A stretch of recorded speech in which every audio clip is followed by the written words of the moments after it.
Welcome back to Fire Dragon, and we're here today with another Minecraft tutorial, and we're going over the topic of entity cramming. And I did a tutorial over this a little while ago. I'll put an iCard in the top right so you can see that, but I have a much better design for monster spawners using this entity cramming effect, or more getting around the entity cramming effect. But let's just start off with showing you what it is, just in case you don't know. I don't know when the update came out for it, but in the version 1.15.2 at the latest, they came up with a thing called entity cramming, which causes, here, let's just show you with this creeper. So each of us have boxes around us, our hitboxes, and when they collide, they hit into each other, and that's what allows you to push around different animals and stuff instead of just phasing through them. And each of these zombies, or skeletons, or creepers, or anything that you're dealing with, has this box. And if you have more than 24, or exactly 25, then any additional will be killed. So I have 24 zombies right here, and you put a 25th one in the same area, and it just dies upon impact. Doesn't matter if they're at full health, it won't kill the other zombies, but it will kill the one that is falling. So the 25th zombie, or skeleton, or creeper, you know, whatever, will die.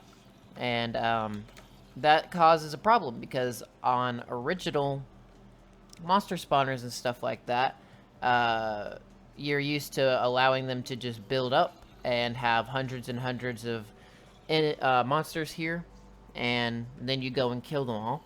But you can't do that anymore because of the entity cramming effect. So I came up with a solution, and now I have come up with an even better solution to that for monster spawners. Or this also works for above ground monster spawners, like platforms where you have the enemy spawn and stuff, you know.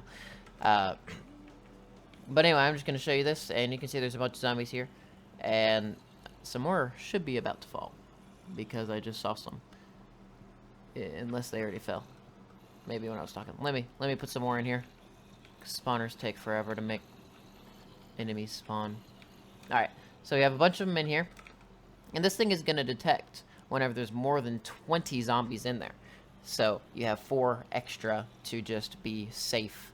And you can't exactly detect 25. But there will never reach the entity limit. So none of them will ever just die unless, you know, because zombies are inconsistent whenever they die from their fall damage. They're just inconsistent, like I said. So sometimes they will die, but that's just because of how fall damage works. But they will never die due to the entity cramming effect, and you kind of just saw it there. But what happens is that a shot of water gets dispensed, that block is retracted, and the ice has them zoom along, so that way they fall and go into these different holding cells. And I also added on this version a little thing that pushes out, because one thing that was happening in my last video, if you saw it, they were falling at the same time this water was dispensed, which completely reset their fall damage. So again, what I did is have this piston push out so that they fall, and they're at least mostly fully damaged from the fall damage, and then they fall down after the water's gone. And that helps you out with killing them instead of having to kill them from full health. Sometimes you have them have a little bit extra health, but it's never full health. But anyway, what happens is the dispenser gets triggered, pushes out the water, they go into these little areas, and then, of course, you still have the same problem over here, right? So you'll have monsters come up, and they'll all fall in, and what'll happen is eventually, after you get 24 monsters in there, they'll start dying again. So what I did is have a nice little path. This is infinitely expandable, it's tileable, and all you need is a couple blocks of space in between, so that way they can actually, you know, move over and drop down instead of being side by side and stuff, because that would kill them. But let's just go ahead and show you. These are all the building materials that you need. If you want to add a little bit of packed ice down here, right before the fall, so that way they can be pushed along further, then that's what you need. And then a little bit of soul sand. I don't think it's necessary, but it slows them down, because sometimes they just zoom across and fly to the end, and what you want is for them to start at the first one. But and then I didn't count up the building blocks, but you need, you know, quite a few building blocks. Everything else is exact for having 3 of these holding cells and that thing over there. But what happens here is, again, it detects how many entities are on here. So whenever it reaches 21 entities, to be exact, it will send a signal up, and it will block the hole that's there with a piece of ice. So that way you can have them just go along and go into the next holding cell.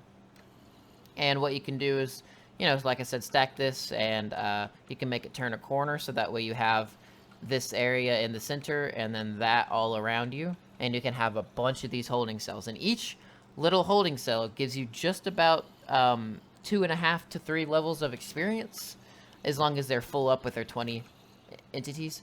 That's for zombies. Skeletons always give off a lot more experience, so it'll be more than that. I haven't tested it with skeletons yet, but I know that the same basic concept works. I just don't know the experience levels that they're going to give.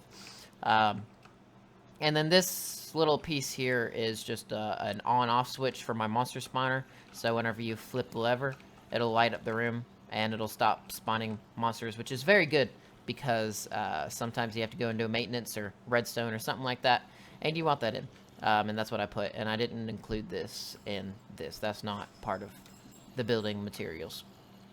But, and then you can see inside the monster spawner room, this is the best version of it, because, again, due to the monster, or the entity cramming effect, the old version, which I used to love, was to just put a hole in the center and have them fall, and then take them out and up and stuff. But now that they do that, they push against each other and kind of push each other away from the hole, and hardly ever end up falling in. So it's much better if you have it here, have the monsters push, you know, the next monster into it. And then you also have, I didn't include this in the thing either, but you have a piece of ice to keep them from, or to help them slide into the bubble column. And then you also have this air block here with signs, so that way they can, you know, because most of the time they don't end up fully into the column, and you'll have to wait for another monster to come and push them.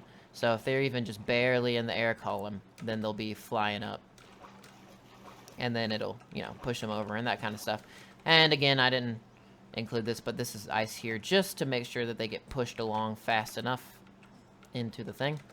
But anyway, that is pretty much it for this. I'm not going to do a block by block tutorial, because you can pretty much see it all right here.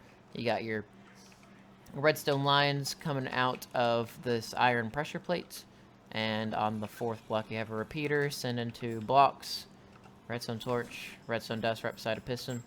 Then you got your dust leading into this little thing, and I am going to leave an iCard up here again. I did it in my last video, but I'm going to do it again to the guy who made this design. What it does is have a have that pressure plate whenever a monster is, or whenever it's when a dispenser, sorry, is activated by a pressure plate, then it'll, you know, dispense out the water. And then what it'll do is, whenever the pressure plate is no longer being stepped on, it will retract the water. You'll understand that much better if you watch this video. But this is that design. And then you have your little delay with an extender here leading up to that top block that pushes up. Alright guys, we're here in my monster spawner in my single player world. And you can see the bubble column right there. I like to have a viewing glass so you can see the monsters or the zombies fly up. I think it looks pretty cool and funny. We have this little area here, and this is actually kind of important information.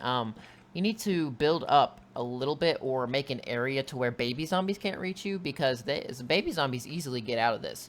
They get out of like a half block high hole, and if you're AFKing, they can come kill you, which is no fun. But so if you just block yourself off from everything, they can't come and kill you. You'll just un-AFK, you know, get back to your computer, break down the blocks, and they're 2-hit kills every time. So anyone's flying around aren't that big of an issue, as long as you're blocked up when you're AFK. But you can see the monsters are falling here. They won't take too long to fill up.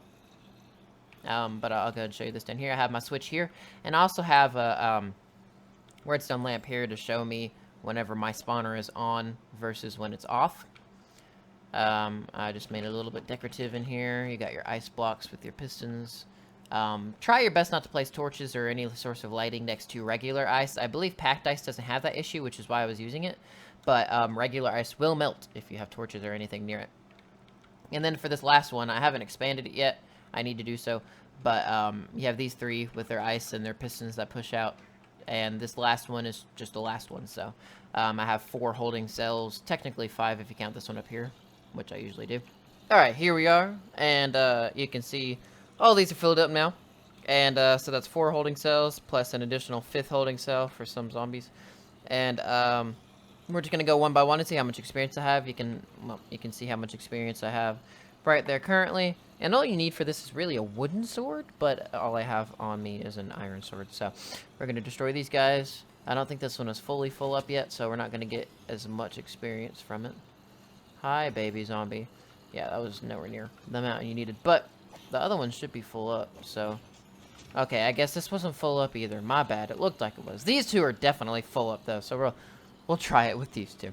24, almost and a half levels, and you kill them, and kablam, you get all the way up to 25 3/4. So almost 1.5 levels of experience, and then you go from 25 and almost 3/4 to almost 27.